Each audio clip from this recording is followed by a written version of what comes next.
انہوں نے بات چیت کا آغاز کر دیا. تو یہ چیز ثابت کرتی ہے کہ بد سے بدترین حالات میں بھی جو ہے وہ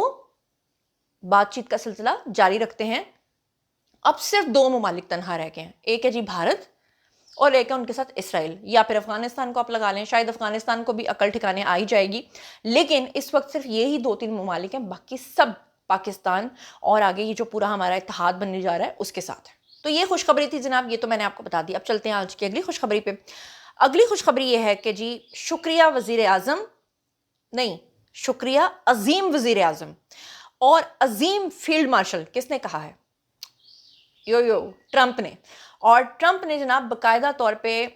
مجھے ٹرمپ ہمیشہ پاگل لگتے ہیں, مجھے لگتا ہے کہ ان کے ساتھ کوئی نفسیاتی مسائل ہیں. وہ ہر ملک کے وزیر اعظم کو یا صدر کو بٹھا کے کوئی نہ کوئی ضلالت کرتے ہیں, ہر ایک کے ساتھ. زیلنسکی کے ساتھ کیا جو یوکرین کا تھا, پھر جاپان کے وزیر اعظم کو بلایا, ان کے سامنے بدتمیزی کی, پھر اس کے بعد بھارت کا جو مودی ہے اس کی جو انہوں نے آتما رولی وہ تو آپ کے سامنے ہے, پھر اور بھی بہت سارے کنٹریز کے ساتھ بدتمیزی کی. لیکن ہمارے فیلڈ مارشل اور ہمارے جو شہباز شریف ہیں پرائم منسٹر, ان کے بارے میں جب بھی ان کی طرف سے ذکر آیا ہے, جب بھی انہوں نے بات کیا, ہمیشہ انہوں نے ان کے بارے میں عظیم, ونڈرفل, ایکسیلنٹ, امیزنگ پرسنز کا نام لیا ہے. یہی بات ہے کہ پوری دنیا کے اندر, خاص طور پہ افغانستان اور بھارت کے اندر تو شدید آگ لگ جاتی ہے. آج کل اگر آپ نے ان کا سوشل میڈیا یا میڈیا اور جو ان کے خاص طور پہ مین اسٹریم میڈیا چینلز ہیں ان کو سنیں تو یقین کریں ہنس کے پیٹ میں درد ہوتی ہے. اور میں سوچتی ہوں کہ کوئی اس قدر بھی زہر سے بھرا ہو سکتا ہے, کوئی اس قدر بھی پاگل ہو سکتا ہے جو اپنے آگے پوری جنتا کو پاگل بنا رہا ہے. بہرحال یہ بھی ہمارے لیے ایک خوشخبری کی بات ہے کہ اس وقت پاکستان کا پوری دنیا کے اندر جو مقام ہے وہ آپ سب کے سامنے ہے. اب آگے اس کی ڈیٹیل تھی, لیکن میں نے اگلی خوشخبری شیئر کرنی ہے تو میں نے آپ لوگوں کا ٹائم تو بالکل ویسٹ نہیں کرنا. تو اگلی خوشخبری جناب یہ ہے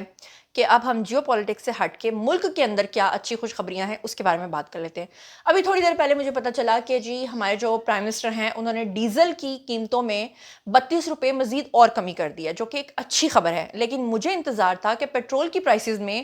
بڑی کمی سامنے آئے گی, حالانکہ 80 روپیز کی پچھلے دنوں میں انہوں نے ہمیں چھوٹ دی ہے. لیکن میں اس انتظار میں ہوں کہ پوری دنیا کے اندر تیل کی قیمتوں میں جو کمی ہوئی ہے اب اس کو اور کم ہونا چاہیے پاکستان میں, اور اللہ کرے کہ وہ وقت آئے کہ پیٹرول جو ہے وہ واپس اپنی پرانی قیمت پہ آ جائے. اب آئی ڈونٹ نو کتنا ٹائم لگے گا, لیکن آنا چاہیے. بہرحال ڈیزل کی کمی ہوئی ہے قیمتوں میں تو وہ میں نے آپ کو بتا دیا. اب ملک کے اندر جو خوشخبریاں ہیں آپ کے ساتھ وہ شیئر کرتی ہوں. ملک کی خوشخبریوں میں جو پہلی خوشخبری ہے وہ یہ ہے کہ اب آسان اقساط کے اوپر آپ ای بائکس جو ہیں وہ حاصل کر سکتے ہیں. ملازمین کے لیے بڑی خوشخبری آ گئی ہے. ہماری جو پنجاب کی وزیر اعلیٰ ہیں جی مریم نواز, انہوں نے سرکاری ملازمین کے لیے خصوصی ای بائک پروجیکٹ جو ہے وہ شروع کرنے کی منظوری اب دے دی ہے,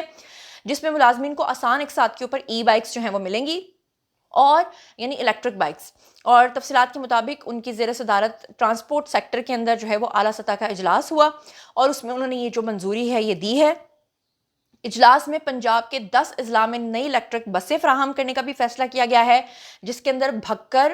حافظ آباد, خانیوال, لیا, شیخوپورہ سمیت جو علاقے ہیں ارد گرد کے ملحقہ, ان کو بھی یہ بسز جو ہیں وہ دی جائیں گی. اور اچھی بات یہ ہے کہ ملتان کی ایک ویڈیو میں دیکھ رہی تھی, وہاں پہ جب لوگ بسز کے اندر, الیکٹرک بسز کے اندر سفر کر رہے تھے تو وہ بتا رہے تھے کہ زندگی میں ہم کبھی اس طرح کی بس میں نہیں بیٹھے. تو ظاہری بات ہے کہ ترقی جو ہے وہ سارے اضلاع اور سارے تحصیل جو ہیں جتنے بھی ہمارے شہر ہیں ان کا حق ہے. اور جب میں مریم نواز صاحبہ کو ملی بھی تھی تو میں نے ان کے منہ سے ہی بات سنی بھی تھی, جس میں انہوں نے یہ کہا بھی تھا کہ جناب میں صرف لاہور کے لیے ترقی نہیں کرنا چاہتی کہ کل کو یہ سننے کو ملے کہ جناب میں نے تو جو کچھ کیا صرف لاہور کے لیے کیا. تو یقین کریں کہ انہوں نے لاہور کے لیے اب جو کیا ہے اپنے ٹینیور میں وہ بہت کم کیا ہے, باقی اضلاع کے لیے انہوں نے زیادہ کام کیا ہے. بہرحال انہوں نے بتایا کہ رواں ماہ یعنی اسی مہینے میں 100 الیکٹرک بسز جو ہیں وہ پنجاب پہنچ جائیں گی, جبکہ جون تک مجموعی تعداد جو ہے ان کی 714 ہو جائے گی. اور انہوں نے کہا کہ ہر تحصیل کی سطح پہ 1500 الیکٹرک بسز جو ہیں وہ چلائی جائیں گی, اور ہر ڈویژن میں الیکٹرک بسز کے چارجنگ اور دیکھ بھال کے لیے خصوصی بس ڈپو جو ہیں وہ قائم کیے جائیں گے. اور انہوں نے کہا کہ فری ٹرانسپورٹ پروگرام کے تحت جو ہے وہ اب تک 21 روٹس کے اوپر 1.25 لاکھ سے زائد مسافر جو ہیں وہ مستفید ہو چکے ہیں. اس کے علاوہ انہوں نے کہا گجرانوالہ فیصل آباد کے اندر جو میس ٹرانزٹ سسٹم پروجیکٹ ہے اس میں بھی پیش رفت کا انہوں نے جائزہ لیا, اور انہوں نے کہا کہ میٹرو بس اسٹیشنز کی جلد اس کی جو تعمیر و مرمت ہے وہ ہوگی. اور اس کے علاوہ انہوں نے کہا کہ تاریخ میں پہلی بار ماحول دوست ٹیکسی سروس کا بھی ہم آغاز کرنے جا رہے ہیں, جس میں ای ٹیکسی سروس اسکیم جو ہے وہ چلائی جائے گی, اور اس کے تحت جو گاڑیاں ہیں وہ مئی اور جون میں جو ہیں وہ پہنچ جائیں گی پاکستان میں. اس کے علاوہ انہوں نے کہا کہ خصوصی ای بائک جو پروجیکٹ ہے اس کی ہم منظوری دے رہے ہیں اور ملازمین کو آسان اقساط کے اوپر جو ہے وہ یہ ملیں گی. تو یہ ایک بڑی اچھی بات ہے مریم نواز صاحبہ کی طرف سے. لیکن میں مریم نواز سے ایکسپیکٹ نہیں کرتی تھی جو ہمارے سولر کے حوالے سے جو لوگوں کے ساتھ اب سختیاں ہو رہی ہیں, گرمی بہت شدید آ گئی ہے, اور آپ کو پتہ ہی ہے کہ پھر ایران والی جنگ کے معاملے میں ویسے بھی لوڈ شیڈنگ بھی ہوئی ہے. تو ایسے میں سولر کی جو انہوں نے ختم کیا ہے جناب, کہ پہلے کیا ہوتا تھا کہ ہمیں جتنے بھی یونٹس ایکسٹرا ہوتے تھے وہ ہمیں پے کیے جاتے تھے, تو وہ سلسلہ انہوں نے جو ختم کیا ہے, مجھے پتا ہے کہ وہ وفاقی لیول پہ اس کا فیصلہ ہوا ہے, لیکن پھر بھی پنجاب کے لوگوں کو ان کو دیکھنا چاہیے. یہ جو اگلی خوشخبری میں آپ کے ساتھ شیئر کرنے جا رہی ہوں, یہ تھوڑی سی پرانی اس لیے ہے کہ جب یہ ایران جنگ ہو رہی تھی اس دوران جو ہے یہ خوشخبری آئی تھی, لیکن اب آپ نے مجھے بتانا ہے کہ کیا یہ ابھی تک امپلیمنٹڈ ہے یا نہیں ہے. بہرحال یہ خوشخبری تھی جناب کہ پنجاب حکومت نے بائکرز جو سبسڈی ہے منصوبہ اس کو متعارف کروایا تھا, جس میں انہوں نے فی لیٹر جو پیٹرول ہے بائکرز کے لیے اس میں 100 روپے سبسڈی کا اعلان کیا تھا. اور محکمہ خزانہ نے کہا تھا کہ بائکرز سبسڈی منصوبے کی رقم جو ہے وہ منظوری کے لیے وزیر اعلیٰ کو ارسال کر دیا گیا ہے اس کی سمری, اور اس کے بعد انہوں نے 24 ارب روپے اس میں جو ہے وہ مختص کیے تھے. اور پنجاب حکومت نے صوبے میں 1 کروڑ 25 لاکھ بائکرز کو 2000 ماہانہ سبسڈی دینے کا جو تخمینہ ہے وہ لگایا تھا, اور اس کے بعد جو ہے پیٹرول کے اوپر 100 روپے سبسڈی جو ہے وہ دینے کا اعلان کیا تھا. اور ذرائع کا کہنا یہ تھا کہ 1980 سے لے کر اب تک پنجاب میں 5 کروڑ کے قریب موٹر سائیکل جو ہیں وہ رجسٹرڈ ہیں, جس میں پنجاب کے اندر جو ہے وہ بڑی تعداد میں بائکرز جو ہیں وہ رجسٹریشن کا عمل مکمل ہونے کے بعد ان کو سبسڈی دی جائے گی. اب مجھے بتائیں کہ یہ سبسڈی آپ کو مل گئی ہے کیا؟ اگر ابھی یہ سبسڈی آپ کو نہیں مل رہی ہے تو اس کا مطلب ہے کہ پھر اس کے اوپر ہمیں مزید آواز اٹھانے کی ضرورت ہے. اچھا, اس کے علاوہ آپ کو ایک اچھی خبر یہ دے دوں کہ پنجاب کے اندر پہلی مرتبہ کالج ایجوکیشن کو ایک ہی معیار کے اوپر لانے کا اصولی فیصلہ کیا گیا ہے. اور اگر سب کے لیے تعلیم بالکل ایک جیسی ہو جاتی ہے, غریب امیر کے اندر یہ فرق مٹ جاتا ہے, تو میں کہتی ہوں کہ اس سے بڑھ کے کوئی اچھی بات ہو ہی نہیں سکتی, اس سے بڑھ کے کوئی خوشخبری ہو ہی نہیں سکتی. اس کے علاوہ ایک اور خوشخبری بھی تھی, اور وہ خوشخبری یہ تھی کہ ہم جیسے لوگ ہمیشہ اس بات پہ پنجاب کے اندر سڑتے گڑتے تھے جناب, جلتے تھے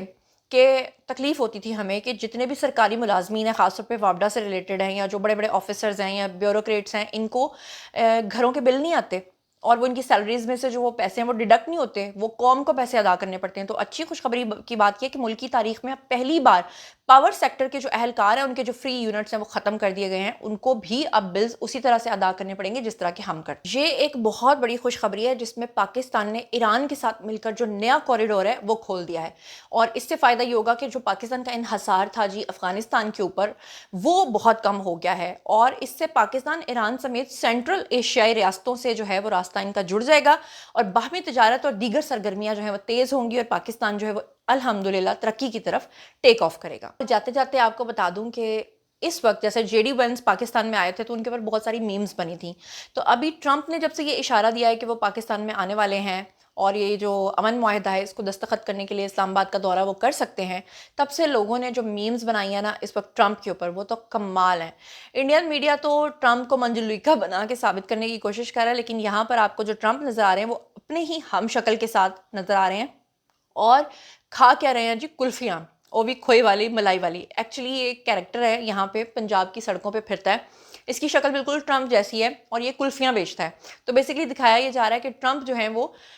ٹرمپ کی شکل کا جو ہم شکل ہے وہ بیسیکلی ان کے ساتھ کلفی کھا رہا ہے. ٹرمپ کے اوپر اگر بہت زیادہ مزاحیہ میمز بنی تو پھر الگ سے ایک پورا ویڈیو بناؤں گی میمز والا, لیکن یہ ایک اور آپ کو میم نظر آ رہی ہے جس میں ٹرمپ آپ کو پاکستان کا جھنڈا ہاتھ میں لیے, پاکستان کا یہاں کا جو ہمارا لوکل باجا ہے جو کہ ہم لوگوں نے بہت بجایا, ویسے بھی پاکستانیوں کو عادت ہے, ٹرمپ کا باجا تو ویسے ہی بج چکا ہے, لیکن باجا بجاتے ہوئے پاکستانی ڈریس پہنے ہوئے امیزنگ فیلڈ مارشل کہتے ہوئے وہ بھی آپ کو نظر آ رہا ہے. تو بہرحال وہ کسی صوفی نے کیا کہا تھا کہ ایک دن آئے گا کہ پاکستان کی نا میں دنیا کی نا ہوگی, پاکستان کی ہاں میں دنیا کی ہاں ہوگی, اور الحمدللہ آج وہ وقت ہم انجوائے کر رہے ہیں. کل کو جب اگلی جنریشنز کو ہم بتائیں گے تو انشاءاللہ ہمیں بہت خوشی محسوس ہوگی, اللہ تعالیٰ اگر ہمیں یہ موقع دے گا کہ بھائی وہ وقت بھی ہم نے دیکھا تھا. وہ وقت بھی ہم نے دیکھا تھا کہ جب کہا جاتا تھا کہ پاکستان ڈیفالٹ کرنے والا ہے, سری لنکا بن چکا ہے, اور پھر کیسے پوری دنیا کے اندر پاکستان کا بول بالا ہوا.